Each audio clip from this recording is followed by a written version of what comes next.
Welcome to Naval Sudhu library channel. कैसे हैं आप सब? आज मैं आपकी नावल लेकर इसका नाम है दिल लगी और इसकी राइटर हैं शाह राइट्स। तो इस नावल को शुरू करते हैं।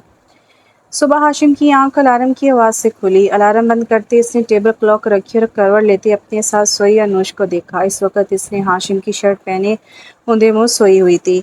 इसके काले लंबे बाल इसकी कमर पर फैले थे और कुछ बाल इसके चेहरे पर आ रहे थे, लेकिन सबसे बेनियाज वो सोने में मसरूफ़ थी। सुबह सुबह इसे इस रूम में देखते एक दफ़ा फिर हाशिम बहकने लगा, लेकिन हाशिम दिल पर ज़ब्त करते उठा, क्योंकि अभी थोड़ी देर पहले ही तो वो सोई थी और अगर अब जाग जाती तो शायद वलीमे के फंक्शन पे से मुश्किल होती। इस पर कंफर्ट ठीक करता वो अपने कपड़े निकालता फ्रेश होने चला गया। दरवाज़ा बंद होने की आवाज़ से अनुज की आंख खुली। मूंदी आंखों से वो अपने दाएं तरफ देखने लगी। उठते इसने बेड की बैग से टेक लगाई। वॉशरूम में पानी गिरने की आवाज़ से वो अंदाज़ा लगा चुकी थी कि हाशिम वॉशरूम में है। बैग से टेक लगाते एक दफ़ा दोबारा आंखें मौंद गई। रात का सारा अक्स इसकी आंखों के सामने लहराया कि कैसे हाशिम ने इसके सारे शिकवे शिकायत इसकी नाराज़गी दूर की थी। सब सोचते एक शर्मसी और गहरी मुस्कान इसके चेहरे पर आ गई। हाशिम फ्रेश सा वॉशरूम से तौलिए से बाल खुश्क करता बाहर निकला।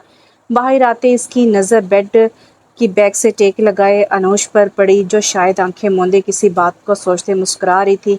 अपनी सोचों में इसे हाशिम के निकलने का पता न चला। आहिस्ता कदम रखते हाशिम ने तौलिया हैंग किया और चलता बेड के करीब आया और अनुज के पास बैठते इसकी सुराईदार गर्दन पर अपने लब रखे। अनुज ने झट से आंख खोली और खुद पर झुके हाशिम को देखा। हाशिम क्या क्या कर रहे हैं? वो इसे कंधों से पकड़ते दूर करते बोली, तुम्हें सोचों से निकालने की नन्ही सी कोशिश मिसिस हाशिम। वो अपनी नाक से इसकी नाक से रगड़ता बोला। यूं हाशिम की कुर्बत पाते वो शर्म से लाल सुर्ख हो रही थी। लिटिल गर्ल, अब ऐसे ब्लश करके तुम मुझे बहका रही हो? हाशिम इसके करीब होते हुए बोला। मैं ब्लश नहीं कर रही। आप साइड हो, मुझे फ्रेश होने मेरी जान मैं फ्रेश कर देता हूँ। तुम्हें क्या ख्याल है तुम्हारा? वो पीछे से इसके बालों में हाथ डालते इसका चेहरा खुद के करीब करता बोला। नहीं नहीं हाशिम, मैं खुद हो जाऊंगी। वो बामुश्किल बोल पाई। ना बेबी, अब तो मैं ही करूँगा। वो इसके कामते हिलते लबों को देखता बोला। इसकी नज़रों का खसार समझते अनुज ने अपनी आंखें मौंद ली। बेसाख्ता हाशिम के लबों पर मुस्कुराहट आई। इससे पहले हाशिम इसके लबों पर झुकता दरवाज़ा नॉक हुआ। हाशिम झट से अनुज से दूर हुआ और अनुज ने अपनी आंखें खोली। हाशिम बेटा, दादी की आवाज़ आई। जी जी दादी, हाशिम हड़बड़ाहट से बोला। इसके अंदाज पर अनुज को हंसी आई, लेकिन हाशिम की घुरियों ने इसकी हंसी दबा दी। बेटा उठ गई हो तो आ जाओ बेटा, नाश्ता तैयार है, शाहिदा बेगम दरवाजे के पीछे से बोली। जी दादी, बस 10 मिनट में आए, दादी को जवाब देता हुआ मुड़ा तो खाली बेड ने इसका मुंह चढ़ाया। इसकी नज़र वॉशरूम की तरफ पड़ी, जहां अनुज दरवाजे पर कपड़े लिए इससे ही जुबान निकाल रही थी। हाशिम इसकी तरफ बढ़ा, लेकिन अनुज झट से दरवाज़ा बंद कर गई। तैयार होते दोनों डाइनिंग हॉल में आई, जहां रिमशा और शाहिदा बेगम दोनों ही इनका इंतज़ार कर रही थी। माशाल्लाह माशाल्लाह, अल्लाह नज़रें बद से बचाए और तुम दोनों की जोड़ी हमेशा सलामत रखे। शाहिदा बेगम ने दोनों की नज़र उतारी, जिस पर अनुज और हाशिम दोनों मुस्कुरा दिए। अनुज बेटा, थोड़ी देर तक मुशक और हूर दोनों आ जाएंगे। और हूर दोनों आ जाएंगे, तुम इनके साथ पार्लर चली जाना। और रिदा बेटा, तुम भी साथ चली जाना, हाशिम ड्रॉप कर देगा। रमशा बेगम मुस्कुराते हुए बोली। जी आंटी, वो मोतबाना अंदाज में बोली। सब नाश्ते करने में मसरूफ़ थे। अनुज हाशिम के बिल्कुल साथ बैठी थी और हाशिम वक्फे वक्फे से इसकी प्लेट में कुछ डाल रहा था। शाहिदा बेगम और अरमशाद दोनों इन्हें देखती मुस्कुरा रही थी। हाशिम, बस और नहीं, इतना तो खा लिया है। अब अनुज तंग आती बोली और वो तो हाशिम के स्वरूप को देखते गश खा रही थी। कहाँ बस यार, 2 ब्रेड खाए हैं, इसलिए तुम इतनी दुबली हो। अब तुम मेरी बीवी हो और अब तुम्हें ज़्यादा खाना पड़ेगा। बस। वो जूस का गिलास इसके सामने रखते हुए बोला। तो अपने मुझे खाना खिलाने के लिए शादी की है? अनुज सुलगती बोली, जबकि रिदा, रमशा और शाहिदा अपनी हंसी जब्त कर रहे थे। मैं तुम्हारी एक नहीं सुनूंगा। ये जूस पीना है तो पीना है बस। अब बाकायदा वो जूस का गिलास इसके होंठों के साथ लगाता बोला। जोला चार इसे पीना पड़ा। बस हाशिम, अब ये पूरा नहीं मुझसे पिया जाना। वो गिलास साइड करती बोली। अच्छे बच्चे ज़िद नहीं करते। ये सारा फिनिश करो, तुमने पार्लर भी जाना है, वहाँ एनर्जी वेस्ट होगी। हद है हाशिम, मैं आपकी बीवी हूँ, कोई 3 साल की बेटी नहीं जो आज पहली दफ़ा स्कूल जा रही है। वो सबको बुलाए, एक दूसरे में मगन थे। अब बाकायदा सबका कहका गूंजा और अनूश और हाशिम दोनों इन्हें देखने लगे। अनूश शर्माती उठी और हाशिम खजल सा हुआ। पार्लर से तैयार होती वो चारों हाशिम के साथ हाल में पहुंची। वाइट मैक्सी में मलबूस अनूश इस वक्त हाशिम के दिल को बेचैन कर रही थी। मुशक और हूर ने भी पिंक और ब्लू कलर की कॉम्बिनेशन के लहंगे पहने हुए थे। हाशिम अनूश के पहुंचते हाल में तमाम लाइटें बुझ गई और स्पॉट लाइट इन पर पड़ी। हाशिम ब्लैक और वाइट 4 पीस में मलबूस अनूश का हाथ थामता शान बेनियाजी से चलता आ रहा था। इन्हें देखते हाल में सबका शोर गूंजा। कोई इन्हें देख तालियां बजा रहा था तो कोई इन्हें देख कर हुटिंग कर रहा था। शान से चलते हाशिम अनूश दोनों स्टेज पर पहुंचे और एक दफ़ा दोबारा हाल रोशनी से जगमगा उठा। हिना बेगम अपनी बेटी के चेहरे पर मुस्कुराहट देखकर इसके बुलाएं उतार रही थी तो दूसरी तरफ शादा बेगम भी सदके वारी जा रही थी। और साले साहब क्या हाल चाल है? अजहान और मुशक जो हाशिम की दाएं जानिब खड़े थे, इनमें से अजहान बोला, अल्हम्दुलिल्लाह मैं ठीक। हाशिम मुस्कुराता गोया हुआ, वाह जनाब आज बहुत शराफत का मुजाहरा कर रहे हैं। अजहान इसे छेड़ता बोला, जिससे सब के चेहरे पर मुस्कुराहट आई। अनुष अपने कपड़े लाई हो क्या? अब के हूर बोली, जो अजहान के साथ अनुष की बाएं तरफ खड़ी थी। क्यों ये कपड़े क्यों लाती? इससे कबल अनुष जवाब देती। हाशिम बोला, भाई रस्म है, हम अपनी दुल्हन को वलीमे के बाद घर ले कर जाएंगे। आपके मुश्क ने हिस्सा लिया, ऐसी कोई रस्म मैं नहीं मानता। मैं अपनी बीवी को कहीं भी नहीं जाने दूंगा। ये सब मेरे साथ ही जाएगी, ये मेरे साथ ही जाएगी। वाह क्यों नहीं जाने दोगे? रस्म है, पूरी तो करनी होगी ना। अभी एक दिन नहीं हुआ शादी को और तुम मेरी बहन पर रोब जमाओगे। मैं भी देखता हूँ कैसे तुम नहीं जाने दोगे। आहान मसनूई संजीदगी से बोला, जो हाशिम को वाकई परेशान कर गया। और वो लाचारी से अनुष की तरफ देखने लगा, जो बेनियाजी से कंधे चाह गई कि कुछ भी इसके बस में नहीं। और बाकी सब हाशिम की हालत देखकर महफूज हो रहे थे। वलीमे की रस्म ख़त्म हो चुकी थी। अनुष रस्म के लिए रज़ा हाउस सजा चुकी थी। पीछे हाशिम सुलगता रह गया था। वो चाहकर भी इसे रोक नहीं सकता था और अब बेचैनी से अपने कमरे में टहल रहा था। हद है, वैसे खुद नहीं रुक सकती थी, मुँह उठाकर चली गई। दिल जलाने के लिए कोई फिक्र नहीं है इससे मेरी। और तो और जाकर भूले से एक मैसेज भी नहीं किया। इतना भी कोई लापरवाह होता है क्या? बड़बड़ाते हाशिम ने अपना फ़ोन चेक किया। मुबादा फ़ोन साइलेंट पे तो नहीं, लेकिन फ़ोन पर एक भी नोटिफिकेशन ना देखकर एक दफ़ा फिर गुस्सा आया।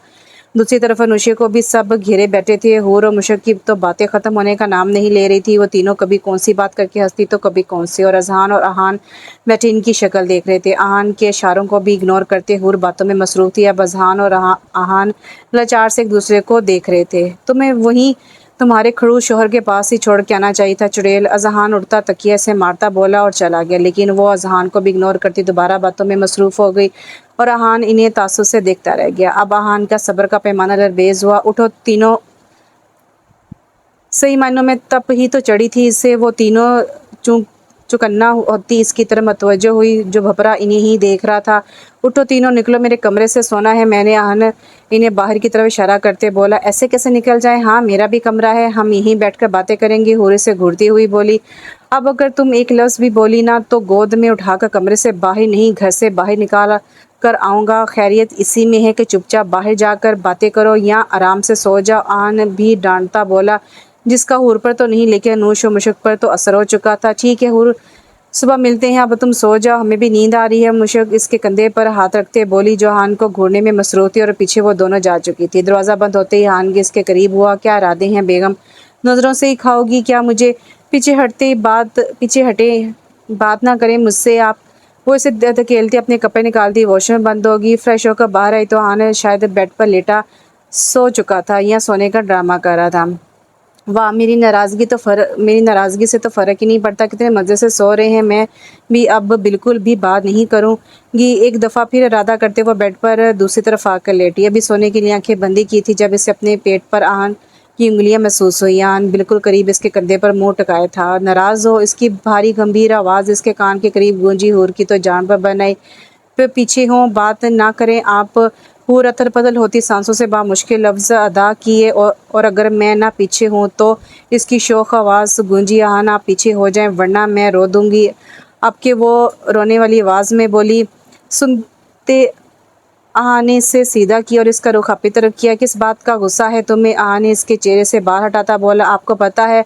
वो नरूठेपन से बोली, अच्छा सॉरी बाबा, आइंदा नहीं बोलूँगा वैसा। अब वो प्यार से बोला और बस हूर के लिए इतना ही काफ़ी था। वो मुस्कुरा दी। आहान की जान में जान आई। वैसे आजकल तुम बहुत ज़िद्दी होती जा रही हो। अच्छा तो फिर क्या हुआ? आप कर दिया करें मेरी ज़िद पूरी। वो इसके सीने पर सर रखते बोली, अच्छा जो हुक्म आपका। वो भी इसे महसूस करता आंखें बंद कर गया। कमरे में आते सबसे पहले इसने कपड़े तब्दील किए और लाइट ऑफ करते सोने के लिए लेटी। बेख्तियार इसका ध्यान हाशिम की तरफ गया। इसने अपना फ़ोन पकड़ा और एक पल के लिए तो हाशिम की 18 मिस कॉल और 20 मैसेजेस देखते हैरान हुई, जिनमें पहले 5 से 6 मैसेजेस में मिसी और किसके स्टिकर्स थे और बाकी में गुस्से वाले। दिल को संभालते उसने रिप्लाई किया जी वो, और धड़कते दिल के साथ इसके जवाब का इंतज़ार करने लगी। शायद सो ना गए हों, लेकिन अगले ही पल हाशिम कॉलिंग से फ़ोन की स्क्रीन जगमगाने लगी। जी की बच्ची कहाँ थी?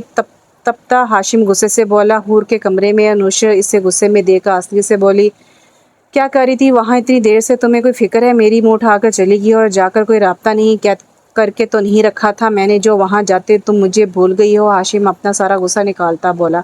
हाशिम आप बिला वजह गुस्सा कर रहे हैं।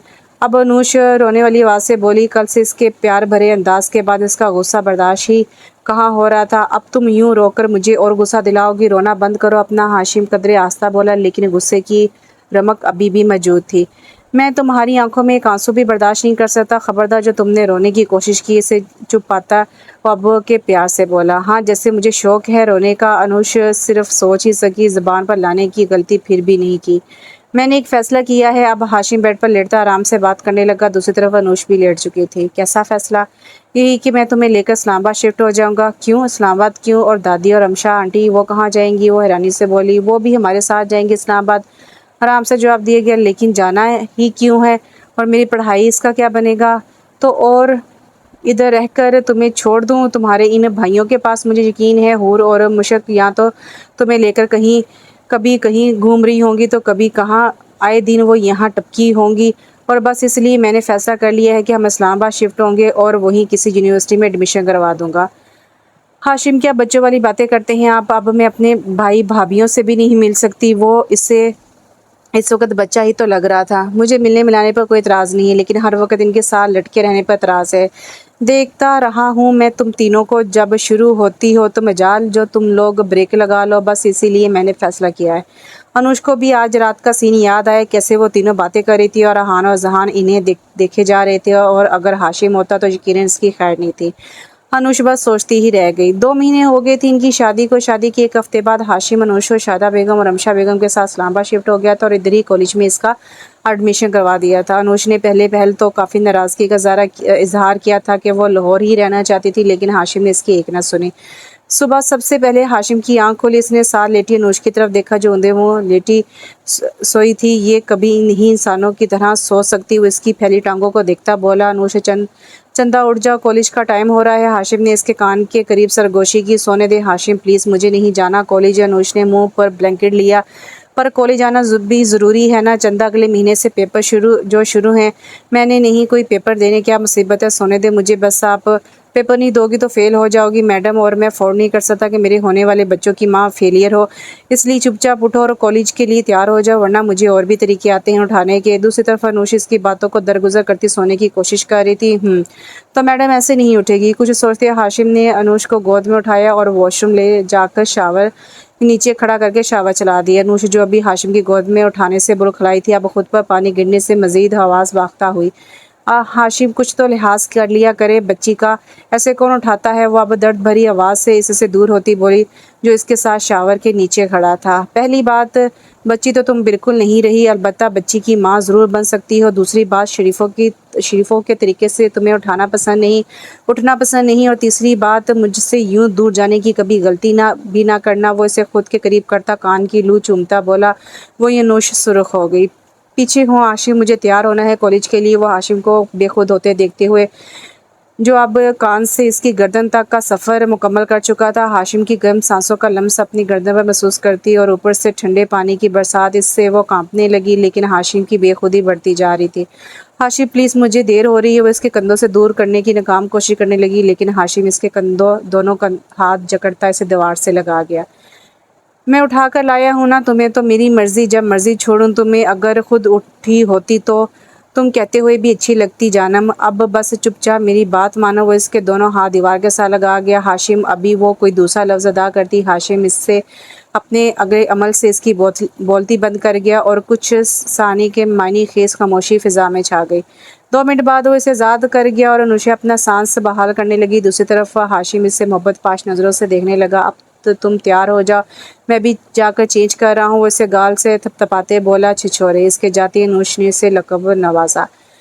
तैयार होते वो नीचे आई, जहाँ वह नक्सक सा तैयार खाना खाने में मसरूफ़ था। शादा बेगम ने इसे भी अपने साथ ही बैठा लिया और उसे नाश्ता सर्व किया, लेकिन इसने एक नज़र भी हाशिम को ना देखा, जो साफ नाराज़गी का इज़हार था। इसके यूँ इग्नोर करने पर हाशिम को हंसी आई। दादो, मुझे लाहौर जाना है, अब किसी भी वक्त मैं फूफो बन सकती हूँ और मैं कोई भी मोमेंट मिस नहीं करना चाहती। मैंने सबसे पहले बेबी को देखना है, प्लीज़ प्लीज़ हम लाहौर चलें क्या?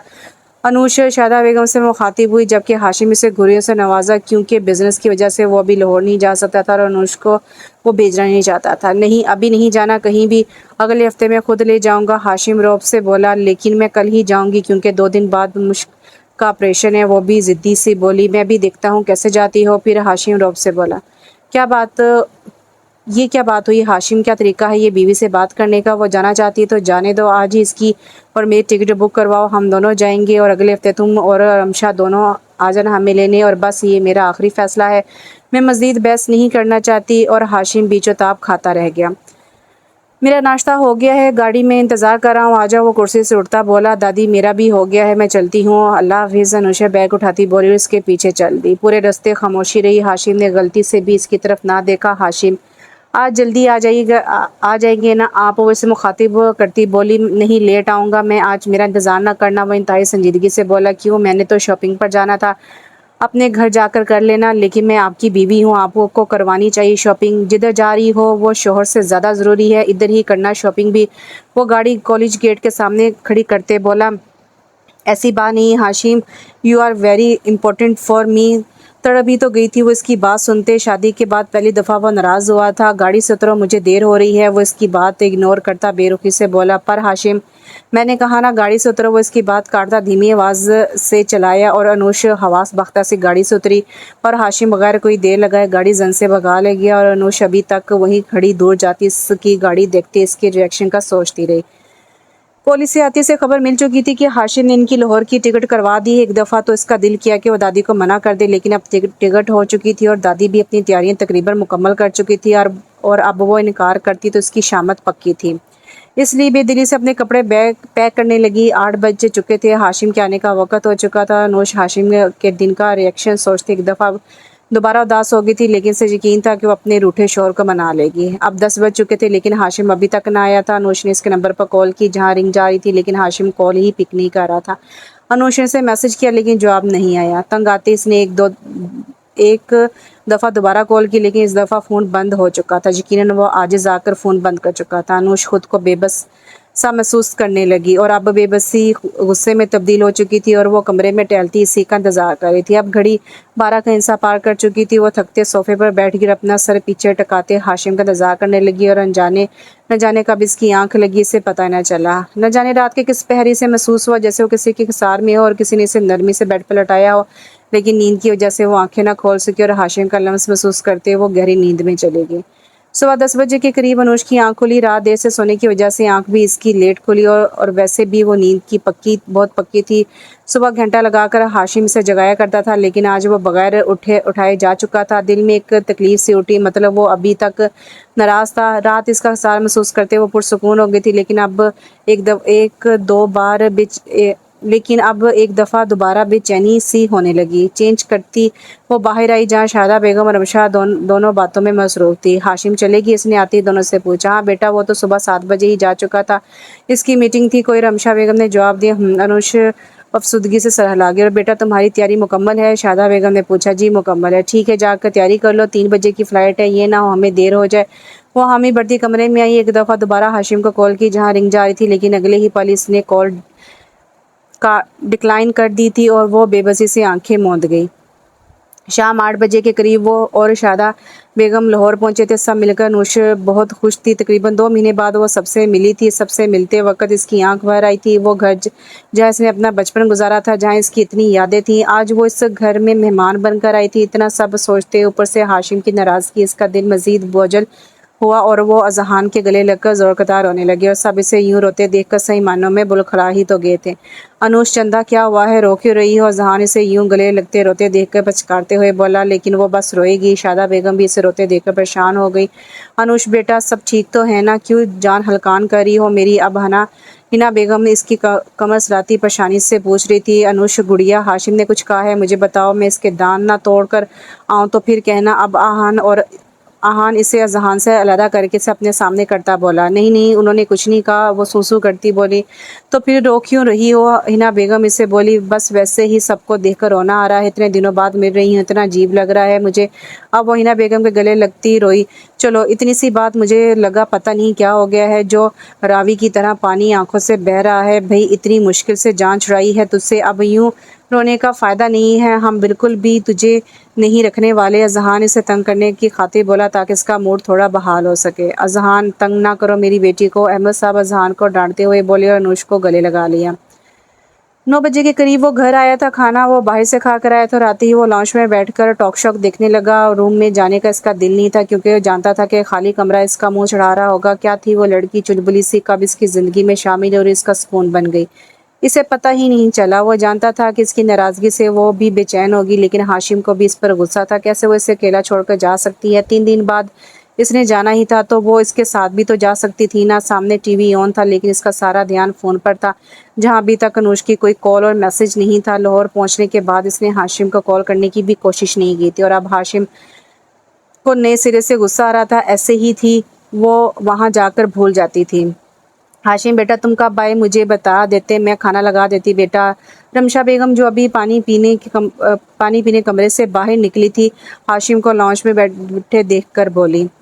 आप आराम कर रही थी, मैंने उठाना मुनासिब नहीं समझा और मैं खाना बाहर से खाकर आया था। वो इन्हें देखता एहतरामन बोला। ठीक है बेटा, तुम सो जाओ, आराम करो। वैसे कहती पानी लेने किचन की तरफ बढ़ी और वो सर हिलाता कमरे की तरफ बढ़ा। नींद तो इसे आनी नहीं थी लेकिन वो सोने की कोशिश कर सकता था। रात गए मुश्क को इमरजेंसी अस्पताल ले जाना पड़ा। तकरीबन रजा हाउस के सब अफराद अस्पताल में मौजूद थे, माँ सिवाय हूर और दादी के। हूर की हालत के पेश नज़र वो घर ही रुकी थी और दादी भी इसी के साथ ही रुकी थी। सुबह 6 बजे के करीब मुशक ने एक नन्ही कली को जन्म दिया था। हर कोई खुश दिखाई दे रहा था। हिना बेगम और अहमद साहब खुशी से फूले नहीं समा रहे थे। अनुष भी चहकती फिर रही थी और वो सबसे ज्यादा बेबी से मिलने के लिए पुरजोश थी। अजहान के तो होंठों की मुस्कुराहट खत्म होने का नाम नहीं ले रही थी। वो खुद को 7वें आसमान पर महसूस कर रहा था। मुश्क अभी दवाइयों के जरिए सरगनुदगी में थी। नर्स ने बच्ची सबसे पहले जहान को थमाई, जिसे इसने कामते हाथों से थामा। आज इसे ज़िंदगी का हासिल मिल गया था। आज वो जितना भी अल्लाह का शुक्र अदा करता कम था। अल्लाह ने इसे सब कुछ अता किया था। माँ बाप का साया जिसने इसकी तरबियत की, मन चाहा हमसफ़र जो इसके हर कदम में इसके साथ थी, और अब अल्लाह ने इसके घर रहमत उतारी थी और इसी रहमत के लिए इसने शुक्राने के 2 नफल अदा किए थे। हूर, मेरी जान समझने की कोशिश करो, तुम इस हालत में अस्पताल नहीं जा सकती, बस थोड़ा सा सब्र कर लो, कल सब आ ही जाएंगे। तुम देख लेना। आहान हूर को समझाते बोला, जो कब से अस्पताल की जिद लगाए बैठी थी। नो नो, मैंने अभी ही जाना है, कह दिया तो कह दिया, अब बस मुझे लेकर जाएं। वो मुंह फुलाए बोली, नहीं, मैं तुम्हें नहीं लेकर जा सकता, समझा करो हूर, डॉक्टर ने तुम्हें मुकम्मल बेड रेस्ट का कहा है और मैं बिल्कुल भी कॉम्प्रोमाइज़ नहीं करने वाला।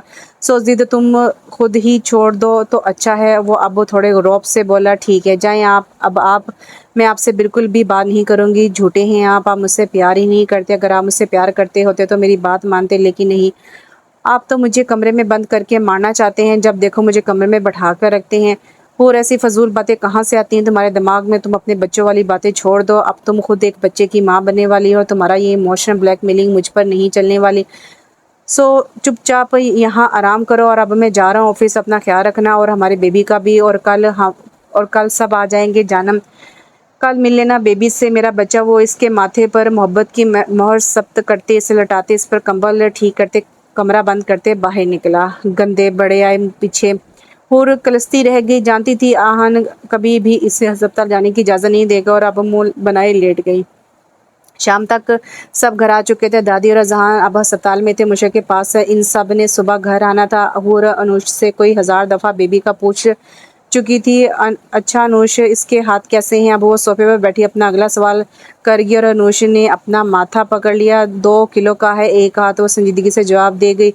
हूँ। अनुष के जवाब इसका मुंह खुला, ये कैसे हो सकता है? 2 किलो का हाथ एक दिन के बच्चे का? तुमने सही से देखा नहीं होगा, या तुम पागल हो गई? वो हैरानी से बोली। पागल मैं नहीं, तुम हो गई हो। भाई, एक दिन के बच्चे का हाथ कैसा हो सकता है? तुम तो अकल होगी, इतनी तो अकल होगी ना तुम में। और मुझे लगता है अगर 2 मिनट और तुम्हारे साथ बैठी तो मैं वाकई ही पागल हो जाऊंगी। अनुषे तपते हुए बोली। वो वाकई से आजिज आ गई थी और उठती अपने कमरे में चली गई। दफ़ा हो ऐसी दोस्त से, अच्छा बंदा बगैर दोस्त के ही ठीक है, सवाल ही तो पूछा था मैंने, हूर मुंह में ही बड़बड़ाई। कमरे में आते अनुषा चेंज करती बेड पर आई और अपना फ़ोन उठाया। ब्लैंक स्क्रीन देखकर इसे गुस्सा आया, कितना बेहिस शोहर मिला है अनुषा तुझे, ऐसी भी क्या नाराज़गी, बंदा एक मैसेज ही कर देता है, कॉल करूं कि ना। अब वो फ़ोन पकड़े खुद से बड़बड़ाई कर लेती हूँ, लेकिन इस दफ़ा ना उठाई तो फिर नहीं करूँगी। धड़कने दिल से इसने हाशिम को कॉल मिलाई, मुसलसल रिंगिंग हो रही थी, हर रिंग के साथ इसका दिल धड़क रहा था। अभी वो कॉल काटने ही लगी थी कि दूसरी तरफ से कॉल पिक कर ली गई। बेख्तियार इसने फ़ोन कान से लगाया, लेकिन दूसरी तरफ मुकम्मल खामोशी थी। हाशिम, अनुज ने से पुकारा। हाशिम महज इतना ही बोला, नाराज़ हैं, तुम बेहतर जानती हो। I am sorry. मुझे सॉरी की ज़रूरत नहीं, वो बेरुखी से बोला। ऐसे नाराज़ ना हो हाशिम, मुझसे बर्दाश्त नहीं हो रहा। अब वो रोने वाली बोली, जो कहने के लिए फ़ोन किया है वो बताओ बस। हाशिम का अभी माफ़ करने का मूड नहीं था। आप मामू बन गए हैं, मुबारक हो। वो चखती हुई बोली, बाप बनता तो ज़्यादा खुशी होती मुझे, वैसे खैर मुबारक। और अनुषा फ़ोन कहाँ से हटाए फ़ोन को घूरने लगी जैसे हाशिम को घूर रही हो। ठीक है, मैं बाद में बात करता हूँ, अभी मुझे एयरपोर्ट जाना है, रिदा को पिक करने है। वो चुड़ैल क्यों आ रही है, इसकी तो शादी हो गई थी ना। अनुषा जलती बोली, तमीज़ से अनुष, दोस्त है वो मेरी, सुबह इसका फ़ोन आया था। और वो क्यों आ रही है मुझे नहीं पता, आएगी तो पता चलेगा। ठीक है, मैं जा रहा हूँ, अल्लाह हाफिज़ कहते इसने कॉल काटी और अनुष बस से सुलगती रहेगी। जो भी था, इसे रिदा शुरू दिन से पसंद नहीं थी। बेशक अब इसकी शादी हो चुकी थी, लेकिन रिदा के लिए इसकी जुलाई कभी ख़त्म नहीं होती थी। क्या हाल है बेटा आपका, हिना बेगम ने हाशिम से पूछा, जो आज सुबह ही रमशा बेगम के साथ यहाँ पहुँचा था। जी अल्हम्दुलिल्लाह आंटी, आप कैसी हैं, इसने एहतरामन पूछा। मैं भी ठीक हूँ, आप लोग बैठे, मैं नाश्ता लगवा लूँ। दरअसल आज छुट्टी है ना, तो सब सोए हैं, देर से जागेंगे। जी ठीक है आंटी, कोई मसला नहीं, हम यहाँ इंतज़ार कर लेते हैं। जिस पर रमशा बेगम ने भी हामी भरी थी। इनफैक्ट आप लोग भी फ्रेश हो जाए, मैं नाश्ता कमरे में ही भिजवा देती हूँ। जिस पर दोनों ने हामी भरी। हाशिम अनुष के कमरे में और रमशा बेगम गेस्ट रूम में चली गई, जहाँ शायदा बेगम भी थी। कमरे में आती इसकी नज़र सोई अनुष पर पड़ी, जो अपनी महसूस स्टाइल में एड़ी तिरछी बेड पर मुँदे मुँह लेटी सो रही थी। जिसे देखते हाशिम ने तासुर से सर हिलाया। या अल्लाह, क्या नमूनी बीवी दी है मुझे आपने, चुनकर पीस पैदा किया है आपने मेरे लिए। चलो मेरा तो गुजारा हो जाता है इसके साथ, रोज़ इसकी टांगे थप्पड़ बर्दाश्त कर लेता हूँ। मेरे मासूम बच्चों को क्या होगा जो अभी इस दुनिया में भी नहीं आए। वो बस सोचता ही रह गया। अपना बैग साइड पर रखते हुए उठा और फ्रेश होने वॉशरूम चला गया। कोई आया था क्या, अनुष हल्की हल्की आंखें खोलते कमरे में देखने लगी। खुशबू तो हाशिम की परफ्यूम की है, लेकिन वो कैसे आ सकते हैं, उन्होंने तो कल आना था। अनुष तुम ही पागल हो गई हो, तुम्हें ही हर जगह हाशिम महसूस हो रहे हैं, सोचते इसने दोबारा आंखें मूंद ली। फ्रेश होते वो शर्टलेस कंधे पर टॉवल रखे वो बाहर आया और सीधा ड्रेसिंग टेबल के सामने गया। टॉवल से बाल खुश करते वो गीला टॉवल अनुष पर फेंका और खुद कंघे से बाल बनाने लगा। गीला टॉवल मुंह पर लगते वो हड़बड़ा कर उठ बैठी। क्या है हाशिम, आप तो ख्वाब में भी नहीं सोने देते, सुबह मेरी नींद के दुश्मन बने हैं, सुबह से मेरी नींद के दुश्मन बने हैं आप, और ख्वाब में भी आपको बिल्कुल तमीज़ नहीं है क्या, बगैर शर्ट के खड़े हैं, मासूम बच्ची को बिगाड़ रहे हैं। वैसे आपकी बॉडी बड़ी अच्छी है, बहुत हॉट लगते हैं आप, लेकिन सड़ू से हैं, कसम से मेरे साथ तो ऐसे रहते हैं जैसे मैंने आपके पैसे उधार लिए हैं। अब ऐसे क्या खड़े हैं, सोने दें मुझे, जाए मेरे ख्वाब से भी आप सुकून करने दें। वाह जीता जाता इंसान, मैडम को ख्वाब लग रहा है, नींद से जाग जाओ मैडम और बैग से शर्ट निकाल कर दो मुझे। वो वहीं से बाल बनाता हुआ बोला, हैं आप सच में हैं क्या। अनुष अपनी आंखें हाथ से रगड़ते बोली, जी सच में हूँ, चलो उठो शर्ट दो मुझे निकाल के। अब वो बकायदा इसके पास आकर बैठा था। आपका अब्बा है। वो अभी भी बेयकीनी से देख रही थी, जब आप ख्वाब खरगोश के मज़े ले रही थी। अच्छा, लेकिन आपने तो कल आना था ना, आज कैसे आगे, गलती कर दी, आज आकर वापस चला जाऊं, अब कल दोबारा आ जाऊंगा। वो जिद होता बोला, अच्छा डांट क्यों रहे हैं, देती हूँ आपकी शर्ट, क्रूस ना हो। तो इसने आधी लाइन ऊंची और आधी धीमी आवाज़ में बोली, तूबा नाम रख लो बेबी का। सब घर वाले शाम को लॉन्च में बैठे मुश्क और अजहान की बेटी का नाम डिसाइड कर रहे थे। नहीं नहीं ये नहीं ठीक है, कोई और रखते हैं। अहमद साहब हिना बेगम का नाम रद्द करते हुए बोले, तो निका रख कैसा रहेगा। हूर ने अपना नाम बताया। नहीं नहीं ये नहीं ठीक है, कुछ और होना चाहिए। आहा ने इसका नाम रद्द किया, जिस पर होने से घूरने लगी। फैसला किया गया था कि सबकी बाहमी रजामंदी से नाम रखा जाएगा। मेरा ख्याल इसका नाम कशमाला रख लेते हैं। अनुषा ने अपनी पसंद बताई और सबकी तरफ देखा, जहां आधे घर वाले नफ़ी में सलाह ला रहे थे और वो मुंह बनाती रह गई। इसका नाम दुआ रख लेते हैं। मिसेज जहांगीर अपनी नवासी को गोद में उठाती बोली, नाम तो बहुत प्यारा है, लेकिन पड़ोसियों की बेटी का नाम भी दुआ है, तो ये भी हम नहीं रख रहे। बस अब के मुश्क ने खामोशी तोड़ दी। चलो ऐसे तो कोई नाम ही नहीं पसंद आना किसी को, कोई क्या कहता है तो कोई क्या कहता है। भई ये रहमत अज़हान के घर आई तो अज़हान और मुश्क मिलकर नाम रखे इसका। दादी ने कहा, जो सबको काफ़ी हद तक ठीक भी लगा। तो क्या नाम रखेंगे अज़हान भाई आप? नूश ने इससे पूछा। मैंने और मुश्क ने एक नाम सोचा था, हम अपनी बेटी का नाम अफ़ाफ़ा रखना चाहते हैं। अज़हान मिसेज़ जहांगीर से बच्ची को पकड़ता चूमता बोला, हैं भला ये कैसा नाम हो और इसका मतलब क्या है? दादी ने पूछा। अफ़ाफ़ का मतलब है पारसा परहेज़गार। आप लोग बताएं कैसा नाम लगा? अगर सबको ठीक लग रहा है तो यही रख लेते हैं। मुश्क ने सबसे पूछा, जिस पर सब ने बारी बारी एक दूसरे को देखते हामी भरी। तो बस फिर तय रहा, हमारी गुड़िया का नाम अफ़ाफ़ है। कमरे में दाखिल होते इसकी नज़र बेड पर बैठी अपनी रूठी बीवी पर पड़ी, जो मुंह फैलाए बैठी थी। इसे देखते हल्की मुस्कुराहट इसके होंठों को छुआ, लेकिन वो मुस्कुराहट रोकते अपना नाइट ड्रेस लेते वॉशरूम में चला गया। फ्रेश होते वो बाहर आया और हूर को इसी पोजीशन में बैठे देखकर फिर मुस्कुराया। क्या हुआ मेरा बच्चा, नाराज़ क्यों लग रही हो?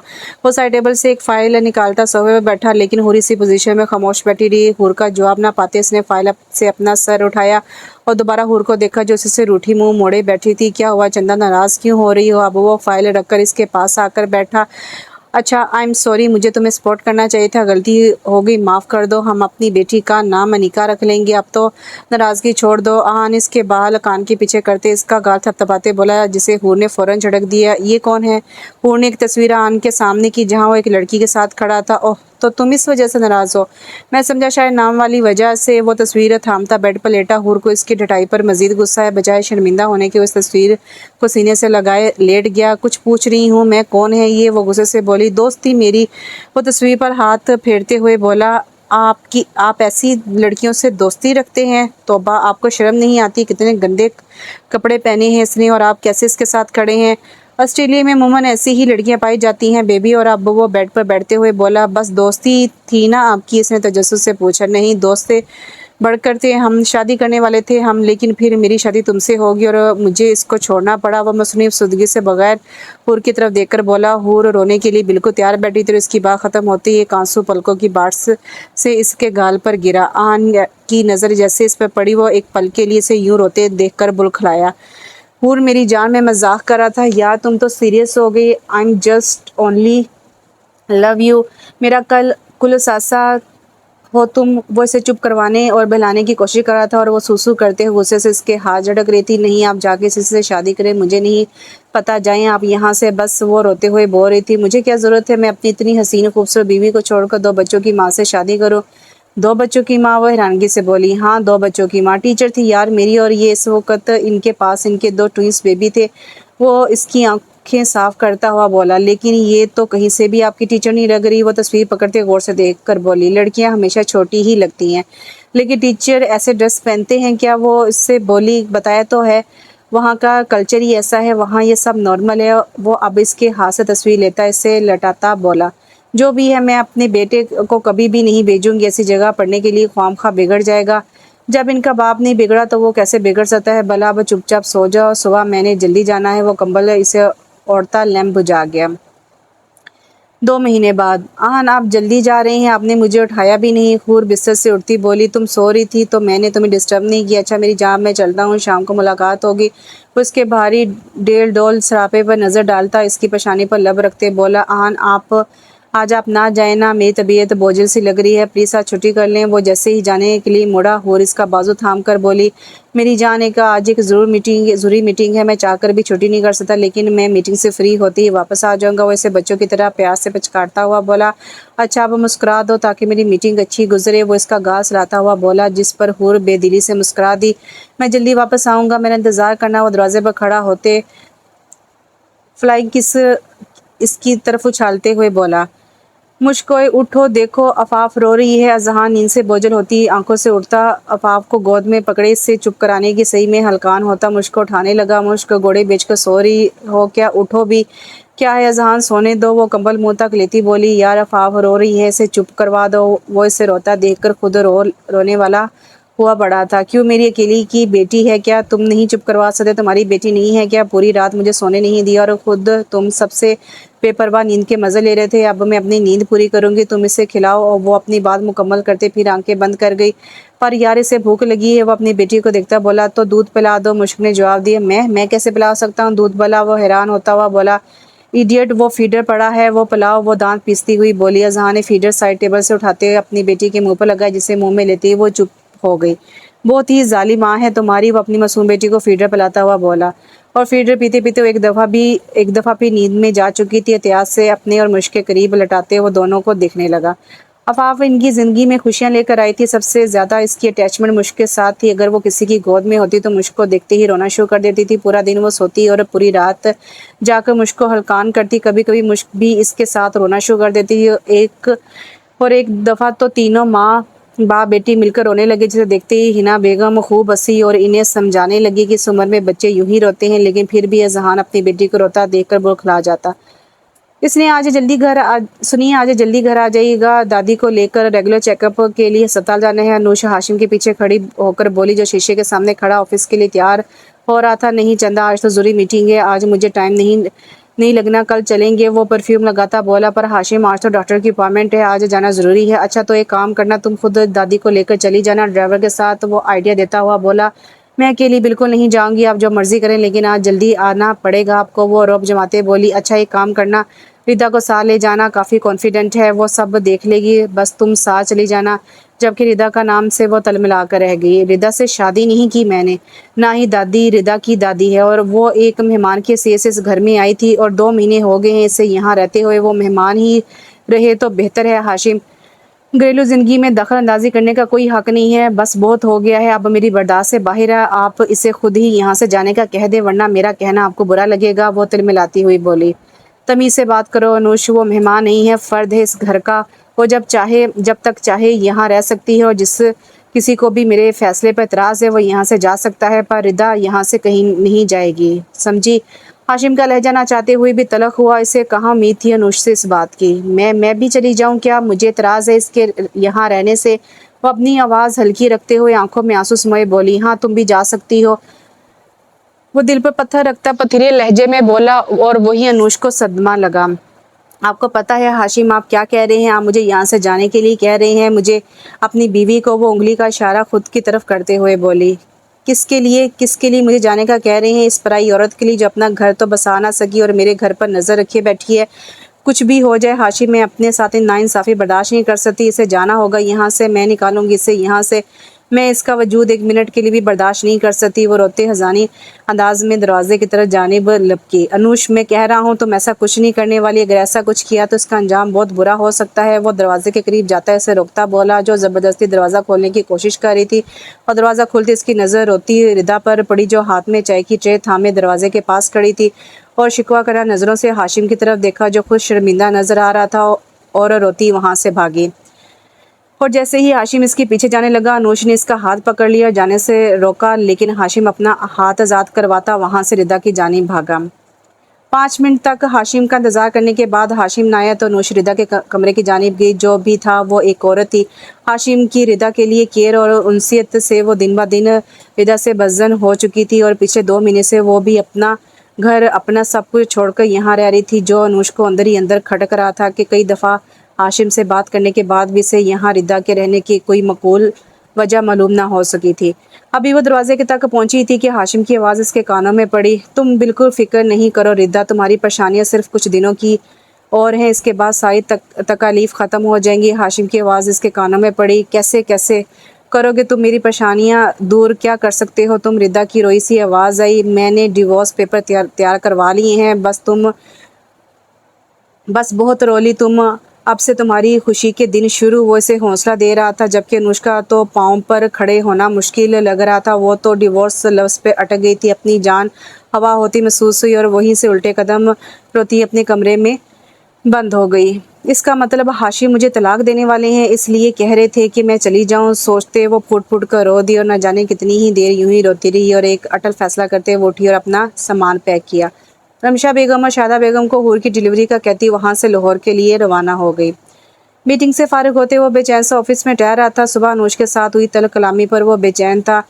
इडियट हाशिम, क्या ज़रूरत इतना गुस्सा करने की, तू भी बेवकूफ़ का बेवकूफ़ रहेगा, और यकीनन अब बैठी रो रही होगी मोहतरमा, और कॉलेज भी नहीं गई होगी। कुछ सोचती इसने अनुष का नंबर मिलाया, लेकिन दूसरी तरफ से कोई रद्द अमल नहीं आया। चल हाशिम बेटा तैयार हो जा अपनी बीवी को मनाने के लिए। फिर अपना फ़ोन और कार की चाबी उठाते वो बाहर निकला। रास्ते में एक जगह से फूलों का गुलदस्ता और अनुष की मनपसंद चॉकलेट लेते वो घर पहुंचा। घर पहुंचते वो अपने कमरे में गए जहां खाली कमरा इसका मुंह चढ़ा रहा था। दादो अनुष कहाँ है? हर जगह देखते वो बिला आखिर दादी के कमरे में गया और इनसे अनुष्का पूछा, क्या मतलब कहाँ है? भूल गए तुम, वो लाहौर चली गई है। दादी इसे जवाब देती बोली, लाहौर? वो कब? वो हैरान सा बोला, क्या मतलब कब? तुमने ही तो टिकट बुक करवा कर दी थी, अब तुम ही पूछ रहे हो कब गई? दादी उलझन से बोली, मतलब मैडम मेरा नाम लेकर गई है। इसने दिल में सोचा, हाँ वो मैं भूल गया था, दिमाग से निकल गया। तब खजल सा कहता वहाँ से निकला, हेलो आहान भाई, जल्दी से अस्पताल पहुंच जाए, आप किसी भी वक्त बाबा बन सकते हैं। मुशरफ ने शरारती सी आवाज़ फ़ोन में गूंजी और आहान फ़ौरन अपनी कुर्सी से खड़ा हुआ, क्या इतनी जल्दी? अभी तो मैं इसे छोड़ कर आया था, बिल्कुल नॉर्मल, अब मेरी प्रमोशन होने वाली है। वो संजीदा सा समझदार शख्स मासूम बच्चों की तरह बोला, अब ये किसी के इख्तियार में थोड़ी ना है। आहान भाई आप भी छोटे बच्चों वाली बातें करते हैं, जल्दी से अस्पताल पहुंचे वरना आपकी बेगम ने बेबी को देखने भी नहीं देना। Hurry up fast. हाँ हाँ मैं आता हूँ, वो खुशी से चहकता हुआ बोला, yahoo baby for baby you are father is coming, your father is coming. वो खुशी से अपना एक हाथ हवा में लहराता हुआ बोला। बाकी मीटिंग मेंबर्स तजुब से इस संजीदा से शख्स को देख रहे थे जो जल्दी मुस्कुराता भी ना था और आज बच्चों की तरह डांस कर रहा था। I am sorry. आन सबको अपने तरफ यूँ देख तकता पाकर खजल सा बोला और अपना फ़ोन और कीज़ उठाकर बाहर भागा। पार्किंग में पहुंचते ही इसने कार निकाली और अस्पताल की तरफ दौड़ा दी। अभी कुछ ही दूर आया था कि टायर पंचर हो गया। शिट शिट, इसे भी अभी ही होना था। वो बेबसी से स्टीयरिंग पर मुक्का मारता बोला, और इस रोड पर जल्दी लिफ्ट भी नहीं मिलती। वो सोचता बाहर निकला। हेलो एक्सक्यूज मी, वो एक कार के सामने हाल रहा था बोला, लेकिन कोई फ़ायदा ना हासिल हुआ। 5 मिनट की कोशिश करने के बावजूद इसे कहीं से भी लिफ्ट ना मिल सकी। हर जगह से नो लिफ्ट का सामना हुआ। आन अगर ऐसे ही लिफ्ट मांगता रहा तो दिन से रात हो जाएगी। कुछ कर वरना तेरी औलाद दुनिया में आ जाएगी और सब आहिस्ता सब इसे देख लेंगे और तू सड़क पर ख्वार होता रह जाएगा। इसके सामने वो मंजर लड़ा जब इसने हूर से शर्त लगाई थी कि वो सबसे पहले अपनी औलाद को देखेगा।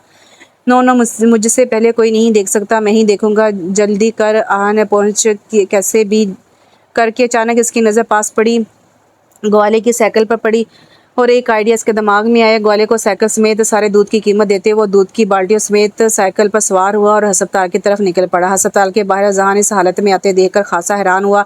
भाई ये काम आपने कब शुरू किया? वो हैरान होता तजब से बोला, बकवास बंद कर और अंदर चल, मेरा बेबी पहले मैं देखूंगा। वो बच्चों की तरह कहता अंदर की तरफ भागा। वार्ड के सामने पहुंचते इसने सांस ली, कहाँ है मेरा बेबी? वो हामते सांस लेता बोला। सबकी तवज्जो आन की तरफ हुई जो पसीने से शरबू और सांस लेने के लिए कोशिश कर रहा था। क्या हुआ आन बेटा, तुम हाँफ क्यों रहे हो? इना बेगम अपने दुपट्टे से इसका पसीना साफ करती बोली। जब वो बेख्तियार इनके गले लग गया, आई एम सो एक्साइटेड मामा, मैं बाबा बनने वाला हूँ। अपनी माँ के गले लगा झूम रहा था और वही बाकी घर वाले आन को यूं देखते अपनी हंसी रोकने की नाकाम कोशिश कर रहे थे। सबकी तवज्जो वार्ड से निकलती नर्स ने खींची जिसके हाथ में नन्ही सी हूर थी। मुबारक हो बेटी हुई है। ये आवाज़ सुनते ही सबके होंठों पर मुस्कान आई। आन चलता नर्स के करीब आया और अपनी गुड़िया को थामने के लिए अपना हाथ आगे किया। जब नर्स ने बहुत एहतियात से इसे आन के हाथों में पकड़ाया, बच्ची को थामते ही इस के हाथ के साथ साथ इसका जिस्म भी कांपने लगा और एक आंसू छलक इसकी आंखों से बच्ची के गाल पर गिरा जो थोड़ा कसमस आई। कितना खूबसूरत एहसास होता है ना बाबा, जब आप पहली दफ़ा अपनी औलाद को थामते हैं। तो वो आंखों में आंसू लिए मुस्कुराता अपने बाबा से बोला, जिस पर अहमद साहब ने भी इस बात में सर हिला दिया। मैं मेरी बच्ची मेरी उफ़ा को वो इसे नाम देता अपने सीने में बीज गया। 3 दिन बाद, क्या बदतमीज़ी है हाशिम, हाथ छोड़े मेरा। अनुषा अपना हाथ छुड़ाते हुए बोल रही थी, बदतमीज़ी तो तुमने की है मुझे यूं बगैर बताए यहाँ पर आने की, और अब जब मुझे भी यहाँ आए 2 दिन हो चुके हैं तुम ऐसे रिएक्ट करी हो जैसे मैं अजनबी हूँ। शोहर हूँ मैं तुम्हारा, तो मुझे ऐसे दूर नहीं कर सकती खुद से। वो बाकायदा ऐसे खींचते खुद के करीब कर चुका था। मत भूलें आपने ने मुझे कहा था कि चली जाओ, और जब मैंने आपकी बात मान भी ली है तो भी आपको एतराज़ है, और आपको तो खुश होना चाहिए कि मैं आसानी से आपकी ज़िंदगी से निकल आई हूँ। वो इससे अलग होने की सही में बोली और तवक्को के मुताबिक वो इसे ज़ात कर चुका था। क्या मतलब समझूं मैं तुम्हारी इस बात का? वो नासमझी से बोला, इतने बोले ना बने, आप अच्छे से जानते हैं मैं किस चीज़ की बात कर रही हूँ। पहले ना बुझाओ, सीधा सीधा बताओ, कहना क्या चाह रही हो तुम? बात सुन ली थी मैंने आपकी, और आपकी महबूबा की तलाक देना चाहते हैं ना आप मुझे, ताकि आप इससे शादी कर सकें। एक ज़ोरदार थप्पड़ ने इसकी आवाज़ बंद की और वो शौक सी गाल पर हाथ रखे इसे देख रही थी जो शोला बरसाती नज़रों से इसे ही देख रहा था। तुमने इतनी घटिया बात सोच भी कैसे ली? वो हलक के बल गड़ाया और इसे बालों से पकड़ता खुद के करीब किया। वो दर्द से कराती खौफ से देख रही थी जिसकी आंखें गुस्से से लाल हो रही थी। ऐसा लगता हूँ मैं तुम्हें इतना नीच हूँ क्या? मैं साल हो गया तुम्हें मेरे साथ रहते हुए इतना ही जान पाई हूँ। मुझे वो गुस्से से गिराया। अनुष को कुछ गलत होने का एहसास हुआ। वो तो अफसोस हुआ मुझे तुम्हारी सोच पर। अनुष, अगर ये बात मुझे कोई और कहता ना तो शायद मुझे इतना दुख ना होता, लेकिन तुमसे ऐसी तवक्को नहीं थी मुझे। अनुष, इतना ही यकीन है तुम्हें मुझ पर तो ठीक है। अनुष, जब इस रिश्ते में यकीन ही नहीं है तो इसे रखने का फ़ायदा नहीं। तुम चाहो तो आज़ाद हो सकती हो इस रिश्ते से। वो संगदिली से कहता है, इसे तड़पने पर मजबूर कर गया। वो तड़प कर फ़ौरन इसके सीने से लगी। I am sorry Hashim, I am sorry, मुझे माफ़ कर दें, लेकिन प्लीज़ ऐसा ना बोले। मैं बदगुमान हो गई थी। प्लीज़ मुझे खुद से अलग ना करें। मैं जीते जी मर जाऊंगी। बहुत प्यार करती हूँ मैं आपसे। मैं किसी के साथ शेयर नहीं कर सकती आपको। वो इसके कसार में खड़ी रोती तड़प रही थी, लेकिन वो पत्थर दिल बना बगैर इसकी बात का असर लिए पत्थर बना खड़ा था। मुझे लगा आप मुझे छोड़ देंगे। मैंने खुद सुना था जब आप रिदा को कह रहे थे कि इसलिए मैं बदगुमान होगी। प्लीज़ हाशिम, नाराज़ ना हो मुझसे। मुझे आप जो भी सज़ा देंगी कबूल होगी, लेकिन प्लीज़ मुझे खुद से अलग मत कीजिएगा। इसकी रोती बिलखती हालत पर वो भी दीवानों की तरह तड़पा और बाजुओं का घेरा इसके गिर्द बनाया और इसके कसार पाते वो थोड़ा पुरसुकून हुए और इसके कसार में हिचकियाँ लेने लगी। मैं रिदा और उसके शोहर की तलाक की बात कर रहा था। अब वो लहजे में नरमी लाता हुआ बोलना शुरू हुआ। शादी के 2 दिन बाद ही इसने रिदा पर तशद्दुद करना शुरू कर दिया था। वो इसे रोज़ाना किसी न किसी बहाने मारता पीटता था और एक रात रिदा को पता चला कि इसका शौहर इसे स्मगल को स्मगल करके बेचने वाला है। तब वो डरती सबसे छुपती इधर आ गई थी मेरे पास और मैं एक भाई और दोस्त की हैसियत से इसकी हिफाजत कर रहा था। इसने बात मुकम्मल बताई।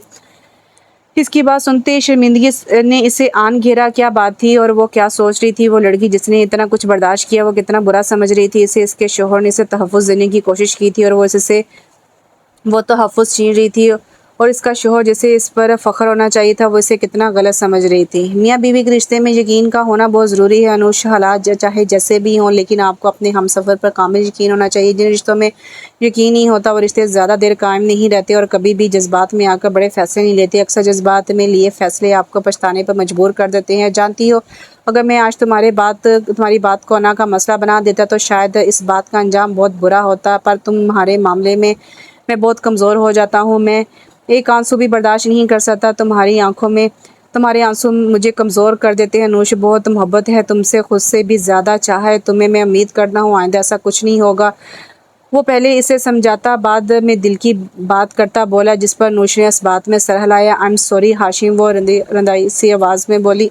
अच्छा, अब यूं ही रोती रहोगी क्या? अगर ऐसे रोती रही तो रावी बह जाएगा। इधर वो अब फिजा से तलखी ज़ायल करने की खातिर बोला, जिसे सुनते अनुष अलग होती इस पर मुक्के बरसाने लगी। अरे अरे, अभी तो रोंदू बच्ची बनी हुई थी और अब वो भूखी शेरनी बनी हो। है अगर लड़ना ही है तो प्यार की लड़ाई करो ना। आई एम श्योर इसमें तुम हार जाओगी मुझसे। वैसे खींचते खुद के करीब कर गया। क्या कह रहे हैं हाशिम? कोई आ जाएगा, छोड़े। वो अब इसके खसार में फड़फड़ाती बोली। सब सो रहे हैं जानम, इनकी टेंशन ना लो। बस इधर देखो मेरी तरफ, अपने शोहर की तरफ। पिछले 4 दिन और 3 दिन से तड़पा रही थी। अब मैं इसका बदला सूद समेत लूँगा। वो खींचते इसे खुद के और करीब कर गया और वो भी मोहब्बत से अपना सर इसके सीने से टका गई। ज़िंदगी ने एक और सबक दोनों को सिखा दिया था, यकीन का सफ़र। अगर वो अपनी बीवी पर यकीन करके इसे पहले ही सब बता देता तो शायद बात यहाँ तक ना पहुँचती और अगर अनुष भी बदगुमानी का शिकार ना होती तो बात इस कदर संगीन ना होती। भी रिश्ते की बुनियाद यकीन पर कायम किसी भी रिश्ते की बुनियाद यकीन पर कायम होती है। अगर यकीन नहीं तो रिश्ता नहीं। तो ये नावल यहीं पर ख़त्म हो गया। शॉर्ट नावल था। उम्मीद करती हूँ आपको पसंद आया होगा। इंशाल्लाह अगले नावल के साथ बहुत जल्द हाज़िर होगी। तब तक के लिए इजाज़त दीजिए। अल्लाह हाफ़िज़।